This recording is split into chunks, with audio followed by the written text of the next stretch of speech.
Sounds like the last of the robin's song. I've been stood here for about 5 minutes just listening to the bird calls, and this evening it was just a couple of robins that were twittering away until the light has really started to fade. And now, of course, the diurnal songsters are finished for the day, but the nighttime callers and chirrers, well, they're just starting to wake up.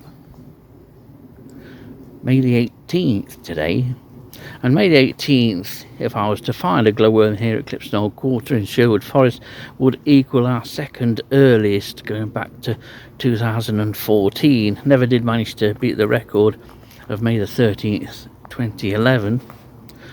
But I have a feeling that we should get one tonight, and hopefully it'll become cloudy, more cloudy than what it is. There are a few breaks in the cloud, but it is forecasted to be cloudy. That should keep the temperature up above 10. That's what I'm hoping. 11.5 centigrade on the way here. But glowworms are out. They are out in Wales. Jenny Cox had her first last night, so I'm hoping to get at least one tonight. It's got to be here somewhere.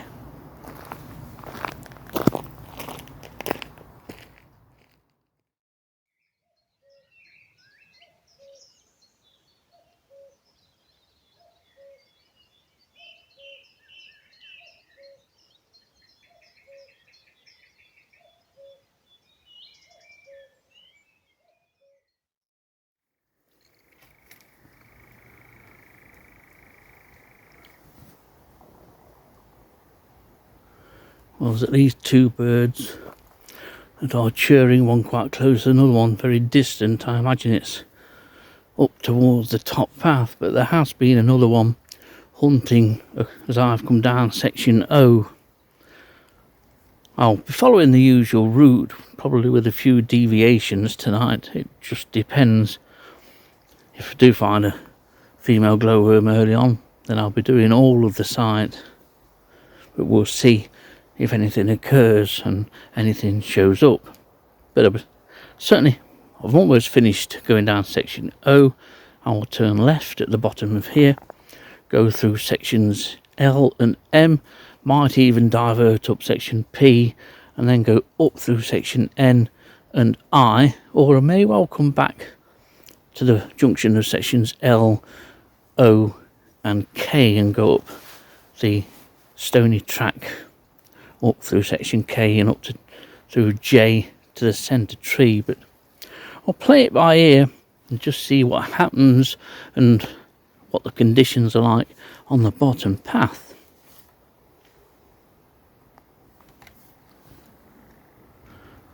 Lots of deer here this evening. Always used to be reds years ago and the occasional roe deer, but now there are muntjac everywhere. I always disturb two muntjac as I come down section O, but I think I've got a couple of roe deer to my left where I'm stood here at section L. The track sides are really suffering now with the dry weather. The vegetation along those track sides are, well, it's all gone brown now. We need some rain, and rain will certainly do glowworms a whole heap of good. We need some water, and glowworms need moisture too. It's never usually a good year, or the females don't last so long when it's very dry, but apparently the weather is on the change at the end of next week. So nice dramatic sky. Let's carry on along section L here. We'll go through section M and come back, and then I'll decide whether I'm going up P and N and I or just up K and J.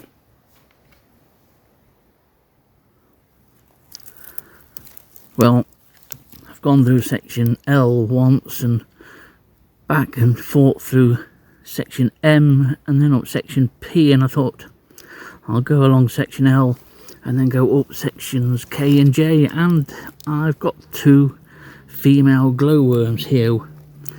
This one was showing beautifully. They're both within, what, 2.5 feet of each other on an old pile of roadstone that was here when the took the last of the pines down in this section, we've equalled the second earliest ever date for glowworms here at Clipson Old Quarter. I'm delighted, absolutely delighted, and we'll see what footage we can get of these two. Well, this is the second one. The one I've just been filming has actually turned around again. It's always especially exciting to not just find one glowworm, but when you find a second or a third or fourth in close proximity, it looks spectacular. Dennis and I always used to call a group of glowworms a constellation because they just look like stars against a dark sky background. I really am thrilled with this. No matter how many years and times I see a glowworm, I still get excited by seeing one. There are few species which do that for me. Fabulous. They weren't glowing when I came past, 10 minutes, quarter of an hour ago. This has become a regular sight, this old roadstone that's gradually getting vegetated over. Obviously being stone gathers and keeps the warmth and holds that warmth. It's slow to release it on an evening. Fabulous, absolutely fabulous, these things.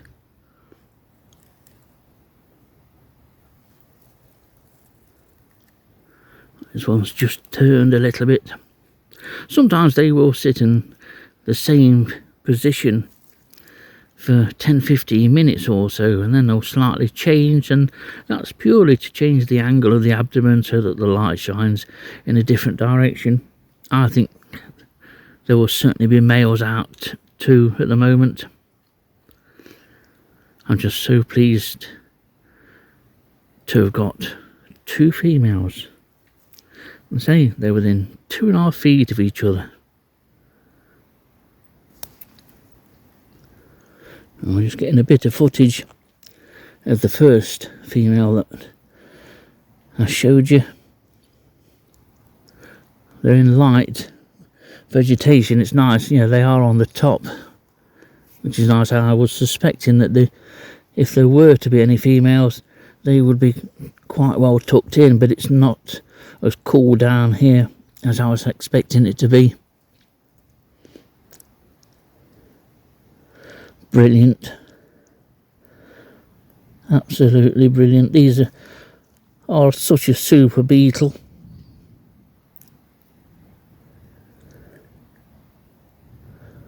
They're the best beetle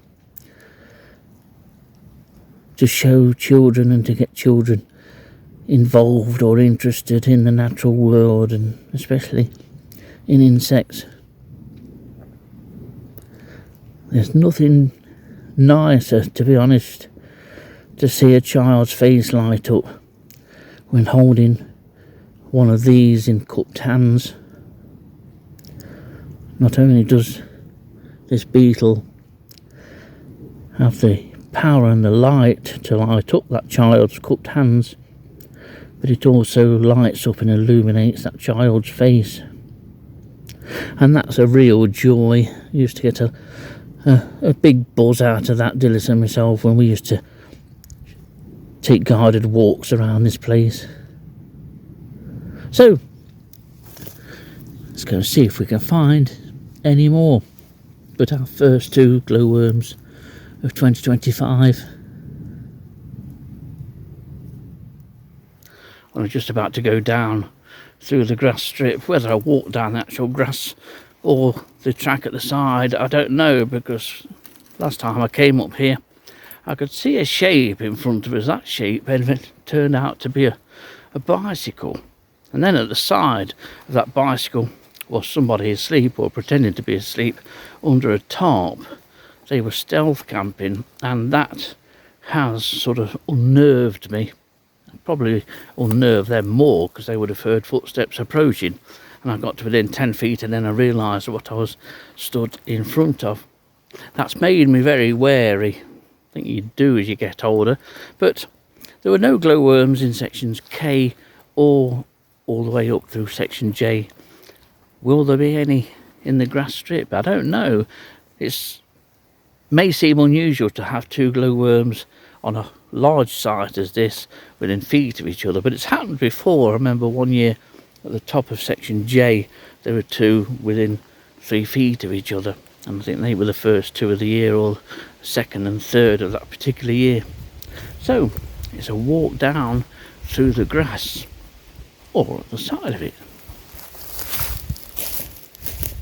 Well, there's our 2 female glowworms. I've come back round to have another look at these 2 and say they are about 2.5 feet apart, and they're the only ones on site. I've got to go back up through sections B and A, but I wanted to come back and get some more footage, but also to see whether these 2 had managed to attract males, and it appears not.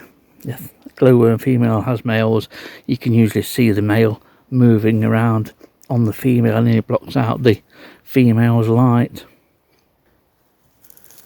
Or almost side on.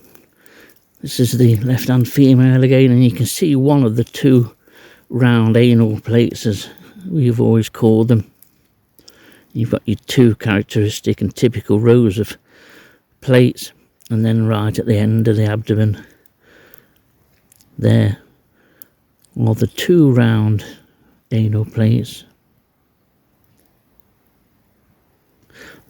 Virtually no movement from either female really, just say occasionally every few minutes or so, slight change in position.